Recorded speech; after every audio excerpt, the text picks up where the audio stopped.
ये कहानी मेरी नहीं है। मुझे ये कहानी किसी और ने सुनाई थी। एक ऐसा इंसान जिसकी आंखों में आज भी वो डर जिंदा है। उसने मुझसे कहा था, अगर कभी तुम ये कहानी सुनाओ तो लोगों से ये मत कहना कि ये सच है, क्योंकि जो सच होते हैं वो हमेशा भरोसेमंद नहीं लगते। उसने बस इतना कहा, ये मेरे साथ हुआ था और मैं चाहता हूँ कि कोई और भी इसे जाने। तो आज मैं आपको वही कहानी सुना रही हूँ। ये कहानी 1988 की गर्मियों की है, इंडियाना के एक छोटे से शहर ट्रफैल्गर की। उस वक्त मैं 10 साल का था। अब ये आप पर निर्भर करता है कि आप इस कहानी पर यकीन करते हैं या नहीं। मुझे इससे कोई फर्क नहीं पड़ता। मैं वहां मौजूद था जब ये सब हुआ, और तब से हर दिन मैंने यही दुआ की है कि काश ये सच ना होता।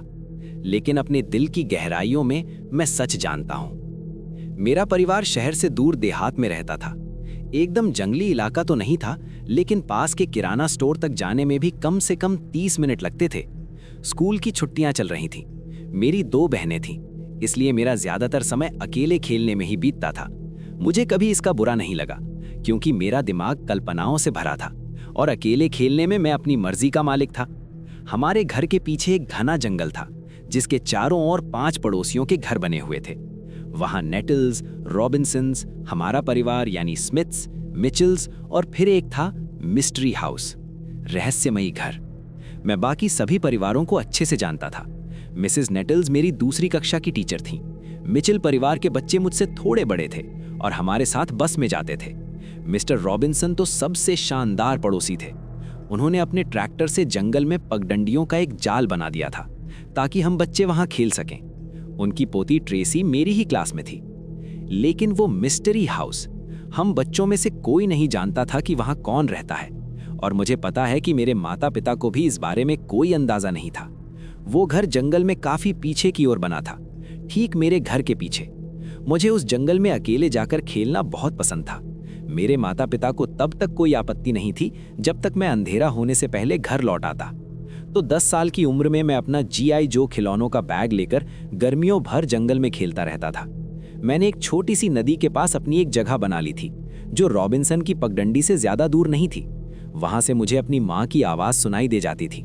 लेकिन उस जगह को चुनने की असली वजह यह थी कि वहां से मिस्ट्री हाउस का सबसे अच्छा नजारा दिखता था। उस घर को लेकर मेरा एक अजीब सा जुनून था। वो पूरा दिखाई नहीं देता था, क्योंकि उसके चारों ओर ऊंची झाड़ियां लगी हुई थीं। सालों से मैंने और मेरे दोस्तों ने झाड़ियों के बीच से झांककर उस घर को देखा था। वो काफी सुंदर और बड़ा घर था, हमारे और बाकी पड़ोसियों के घरों से कहीं बड़ा।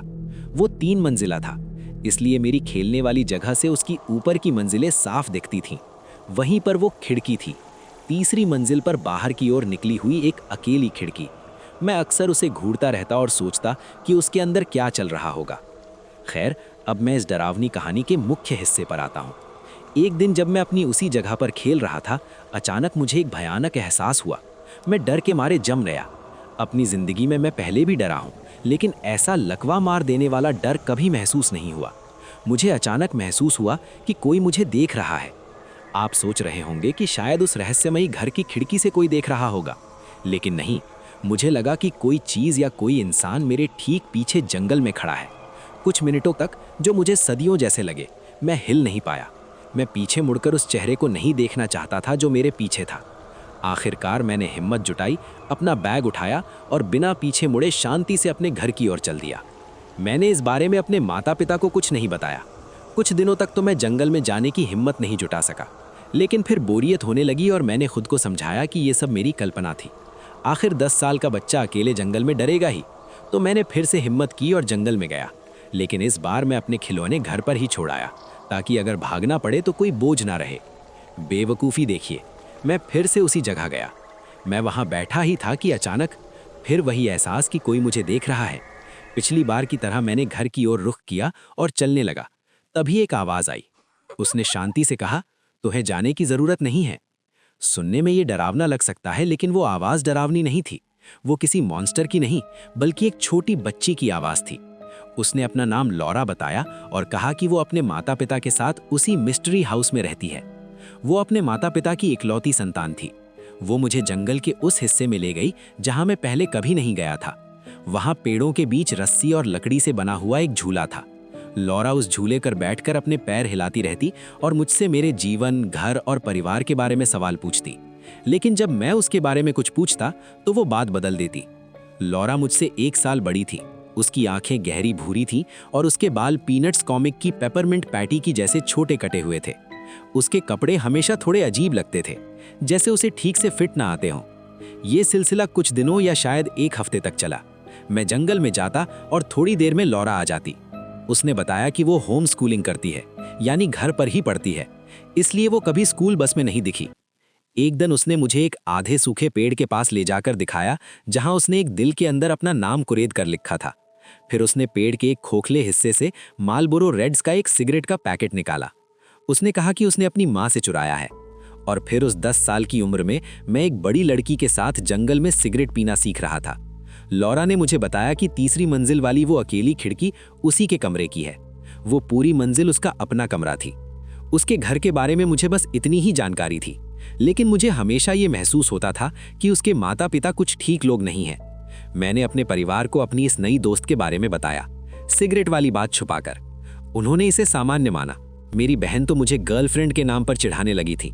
शायद उन्हें अजीब लगा होगा कि वो कभी हमारे घर क्यों नहीं आई, पर उन्होंने कुछ नहीं कहा। और फिर एक दिन लॉरा अचानक गायब हो गई। मैं उस जगह गया, पर वो कभी वापस नहीं आई। 10 साल की उम्र में आप चीजों को जल्दी स्वीकार कर लेते हैं, और वक्त के साथ मैं लॉरा को भूल गया। अगली गर्मियों में वो मिस्ट्री हाउस बिकने के लिए निकला। वहां ओपन हाउस रखा गया था। मैंने और मेरी बहन ने अपनी माँ को वहां चलने के लिए मना लिया। हम जानते थे कि हम वो घर नहीं खरीद सकते, पर जिज्ञासावश हम उसे अंदर से देखना चाहते थे। वहां लॉरा की माँ हमारा स्वागत करने के लिए मौजूद थी। उसकी आंखें हूबहू लॉरा जैसी थीं। मेरी माँ ने अपना परिचय दिया और बताया कि हम पड़ोसी हैं। जैसे ही माँ ने ये कहा, उस महिला ने सीधे मेरी आंखों में देखा और कहा, हाँ, मुझे लगता है मैं इस छोटे बच्चे को पहचानती हूँ। उसकी बात सुनकर मुझे बहुत अजीब लगा। जब मेरी माँ ने पूछा कि क्या उनके बच्चे हैं, तो उस महिला ने कहा कि उसने अपनी बेटी को कुछ साल पहले खो दिया था। बस इतना ही, खो दिया। मेरी माँ ने सोचा कि शायद उसकी मौत हो गई होगी, इसलिए उन्होंने बात बदल दी। मेरा पूरा परिवार थोड़ा घबरा गया, क्योंकि उन्होंने लॉरा के बारे में मेरी कहानियां सुनी थी। उस महिला ने हमें घर दिखाया, लेकिन दूसरी मंजिल के बाद उसने दौरा खत्म कर दिया। वो हमें तीसरी मंजिल पर नहीं ले गई, जबकि मुझे पता था कि वहां लॉरा का कमरा था। मुझे घबराहट होने लगी।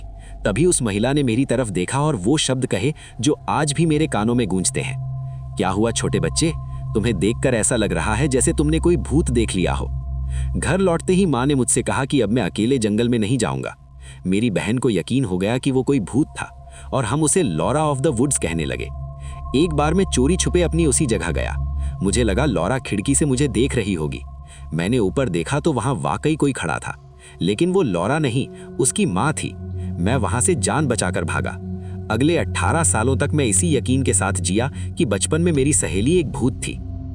18 साल बाद जब मैं 28 साल का था और शादीशुदा था, मेरे अंकल बिल ने वो पुराना रॉबिन्सन वाला घर खरीद लिया। हम वहां एक पार्टी के लिए गए थे। बातों ही बातों में मेरी बहन ने लॉरा ऑफ द वुड्स का जिक्र छेड़ दिया। मैंने अपनी पत्नी और परिवार को पूरी कहानी सुनाई, और इस बार मैंने सिगरेट वाली बात भी बता दी। मेरी बहन ने जिद की कि मैं उन्हें वो पेड़ दिखाऊं जहां नाम लिखा था। थोड़ी शराब के असर में मैं राजी हो गया।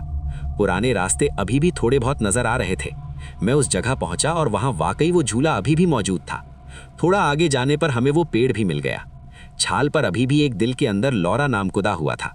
हम सब डर रहे थे। तभी बिना सोचे मैंने पेड़ के उस खोखले हिस्से में हाथ डाला।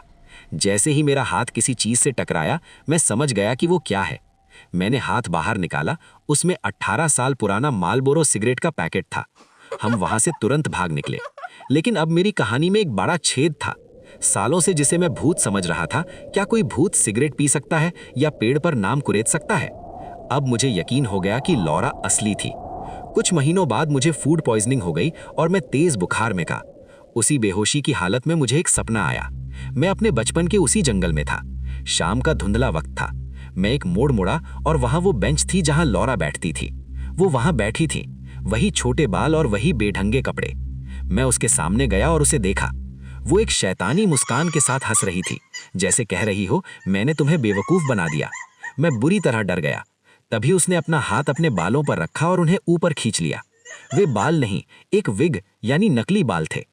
उस पल जो मैंने देखा बताते हुए आज भी मुझे पसीना आ रहा है। वे वही गहरी जानी पहचानी आंखें थीं। मेरी पत्नी ने बताया कि मैं चीखते हुए नींद से जागा था। वो हमेशा उसकी माँ थी, वो हमेशा उसकी माँ थी। एक बच्चे के लिए ये सोचना डरावना है कि वो किसी भूत के साथ खेल रहा था, लेकिन ये सोचना उससे कहीं ज्यादा खौफनाक है कि वो एक अडल्ट औरत थी जो अपनी मरी हुई बेटी के कपड़े और विग पहनकर आवाज बदलकर एक 10 साल के बच्चे के साथ जंगल में खेल रही थी। यही लौरा की कहानी है। आप जो चाहें समझें, लेकिन ये मेरे साथ हुआ है और ये ताउम्र मेरे साथ रहेगा।